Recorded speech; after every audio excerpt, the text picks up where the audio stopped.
Hey everybody, my name is James Sweezy with James Sweezy Live, and I'm here today to tell you a little about my experience with buprenorphine or Suboxone. Suboxone is just the brand name, there's others, and also my taper schedule, how I went from 16 milligrams per day down to 1 milligram per day, and then also the monster that is 1 milligram to 0 milligrams. Now I'm getting a lot of messages over on my Facebook page and on YouTube and my website that are telling me, people are saying, hey man, ever since I started taking Suboxone, I haven't had a craving for pain pills, or I haven't had a craving for heroin. Okay, let me explain something to you. Suboxone is an addictive narcotic. That's kind of like saying, hey, ever since I started drinking Bud Light, I no longer have a craving for Miller Lite. Okay, now with that said, there's a lot of people that are using buprenorphine, and that's fine. If that's what you want to do, if you want to be on it for the rest of your life, or it's helped save you and get you out of the gutter, that's fine. Nobody's here to attack anyone that takes it. My issue stands with the provider, the people giving it out. Where is the off ramp, is what we call it. The off ramp means, how do you get off of it once you have been put on it? What's the plan? How do we execute? And I'm weary of anyone that says, well, we'll just lower your dose later and we'll stop taking it for a day or two, see how you feel, then we'll stop taking it a little while later. Let me tell you something. I work with a non-medical detox here in my state. That means they bring you into detox, they give you no medicine of any kind, and people ride out all different types of withdrawals, be it off of heroin, painkillers. They can't do Xanax or alcohol or benzodiazepines because you can actually have a seizure from those, and those do require some type of medical detox. And I know that they've extended the detox stay. For example, if you go in on pain pills, you might be in there 5 to 7 days. For people coming in on buprenorphine, Suboxone, Subutex, or like, they've actually extended it out to 30 days, with some people having to stay longer than that. And that was my issue. I was on it for 4 years. And look, again, if it's making your life better, if you're comfortable with it and you want to stay on it the rest of your life, good for you. I'm happy for you. This is just for the people that want to be educated on how it works and how I came off of it, right? Now, buprenorphine, Suboxone, Subutex has some unintended consequences. I was just reading an article from Dr. Marty Olson. He was talking about unintended consequences. Suboxone, for example, is now the number one prescribed drug in Tennessee. And they noticed that the overdose deaths continue to rise. Why is that? So there's no evidence that suggests that using this substance will lower the overdose death rates. That being said, it has saved some people's lives. Again, I was on it for 4 years. I was placed on it by a doctor. I took it never as prescribed. I always sold mine, as many people do, to get what I really wanted. I used it as a placeholder. When I couldn't find or couldn't afford heroin or painkillers, whatever I wanted, I used it as a placeholder. I can take this until I find more of what I want, or I can sell these and go buy what I actually want. That is just my experience. So I want to tell you a little bit about how my taper went, the experience I had whenever I came off, and the monster that is going from 1 to 0 milligrams. So I was on 16 milligrams per day, and I decided I wanted off after a period of time. So the place that I was getting it from had no off ramp. They had no plan for me to come off of it. I asked them, I said, what do I do now? They said, well, we'll lower your dose down. We'll take you off later, and you'll feel some discomfort for 3 to 5 days. That's how it works in the hospital. Well, through my experience, what I've learned is that that is not true. Okay? Maybe in the brochure it says that, and maybe that's what it was originally designed for someone that only takes it for a week, 4 or 5 days, something like that, like we use in our detox, a very short time to help get people off of the other opiates. Maybe a little discomfort for a couple days. But what I found is that taking it long term for a period of months or years, that is simply not the case. And here's what happened. I decided that I wanted off completely. So I figured they're not telling me how to get off of it. They don't have an off ramp or a plan in place, so I'm going to do it myself. And what I did was, this is not medical advice, only my experience. Please consult your doctor or go on this blog and click through to one of our websites, talk to a medical detox professional. I will give you my experience though.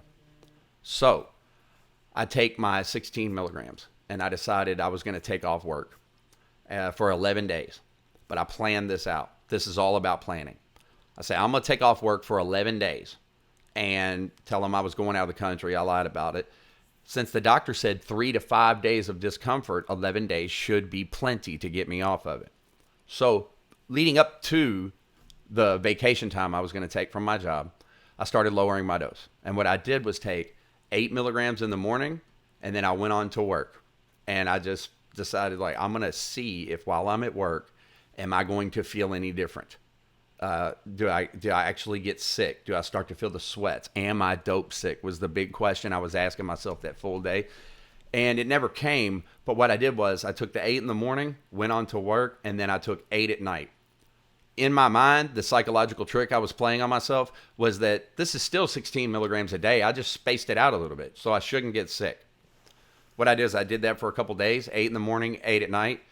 Then I got up one day, took 8 milligrams in the morning, went on to work. I did not get sick, and I decided I was only going to take 4 milligrams that night.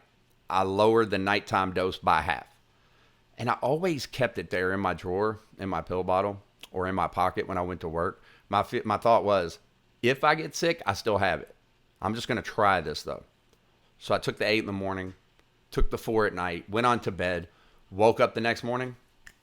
I didn't feel nothing. So I just took another 8 milligram dose in the morning and went on to work. Just like that. I was on 12 milligrams a day. So I waited a couple more days. I woke up in the morning and said, you know what? I'm only going to take 4 milligrams this morning. I took the 4, went on to work, but I kept the other dose with me. Just in case I get sick today, I have it with me. I knew that psychologically in my head. I don't have to get sick today because I can stop it if necessary. So I took the 4 milligram dose, went on to work, did not get sick, came home that night, and took my other 4 milligram dose at night, just like that. I was on 8 milligrams a day. I repeated this process. Waited a couple days. I took my 4 milligram dose in the morning, went throughout my day, took 2 at night. Waited a couple days, took 2 milligrams in the morning, went on to work, took 2 at night. Then, after a short period of time, I decided to completely remove the nighttime dose. All right? So I got up. I kept it with me to make sure, but I took 2 milligrams in the morning, went on to work, did whatever I needed to do, and when I got home that night, I was like, you know what? I'm not going to take this nighttime dose. I'm just going to see what happens. But again, I always had it in my bottle there, my prescription bottle. So tomorrow or in the middle of the night, if I wake up sweating, I can always take it, but I'm not taking that night dose tonight. I woke up the next morning, took my 2 milligram morning dose. I was fine. Went on through my day, did not take any more night doses, and just like that, I was on 2 milligrams a day. Then I started, admittedly, smashing the tablets. I don't recommend anybody do this, but I smashed them and kept them beside my bed there in a little package.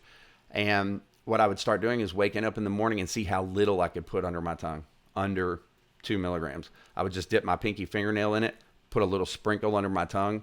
So I'm not 100% sure what the dosage was, but I always say it was 1 milligram or less because I was smashing the 2 milligram piece, putting a little bit of it under my tongue.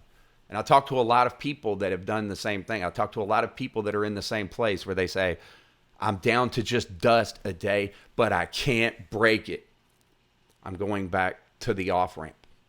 Where is the off-ramp that your provider is giving you to say, hey, when it's time to come off, we have a detox over here with beds that you can go to, and we will use non-narcotic medicine to treat your symptoms and get you off so you don't have to get sick and you can get up, you can go back to work. And are they telling you about Vivitrol? Vivitrol is a blocker, has the same blocker. It's the same blocker that's in Suboxone. It's called naltrexone in Suboxone. The brand name of it is Vivitrol. That is a non-addictive blocker. Is your provider or the people you're working with giving you a solid off ramp and a plan to execute to how you're going to get off of it and still function? And are they telling you about the blocker that you can take once a month that will protect you in the event of a relapse or an overdose? It will greatly lower your chances of overdose because the Vivitrol blocks the effects of the opiates. Now, that's how I got down to 1 milligram. Let me tell you this. When I got there to the 1 milligram and I took the 11 days off work, they told me 3 to 5 days of discomfort and you'll be okay. I made it to day 3. Felt like I was going to die. Thank God I didn't have kids or any other responsibilities at the time. I simply would not have made it. I made it to day 5. Every day praying like maybe tomorrow will be just a little bit better where I can see some type of progress. It never came. Day 6, day 7, all feeling like I'm going to 8, 9, 10. By the time day 10 rolls around, I'm like, I have to be back to work. What am I going to do? I end up losing that job. And I made a firm resolution. I said, I'm not putting this stuff in my body anymore. I will sit here on this couch in this apartment. Huge mistake. But I will sit here and never put this stuff in my body again. I don't care how sick I get or how long it takes. I made it to day 45 before I became suicidal. I figured I've messed my brain up bad enough that I'm going to have to be on this the rest of my life. And some people told me that I was going to have to be on it the rest of my life. And I called my ex-girlfriend at the time and said, hey, I'm not going to make it. I'm either going to kill myself or I need to take some more of that. And she drove over to my house and brought me some. I took it, a little bit, dust. 15 minutes later, I was on my feet, feeling like a brand new man. I was ready to go out to the club. And I became upset. I became angry. I said, why didn't they tell me about this? And my best guess is that it wasn't malice on their part. They didn't know.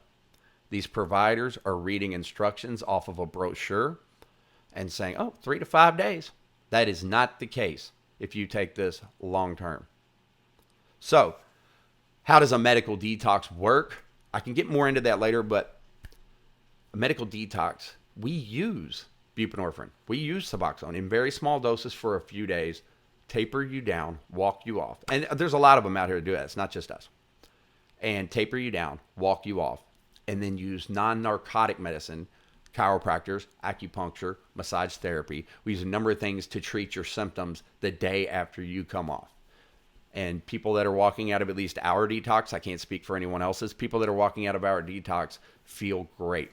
They're on both feet. They're listening to music. They get up on their own without the assistance of an addictive narcotic. That's what I wanted.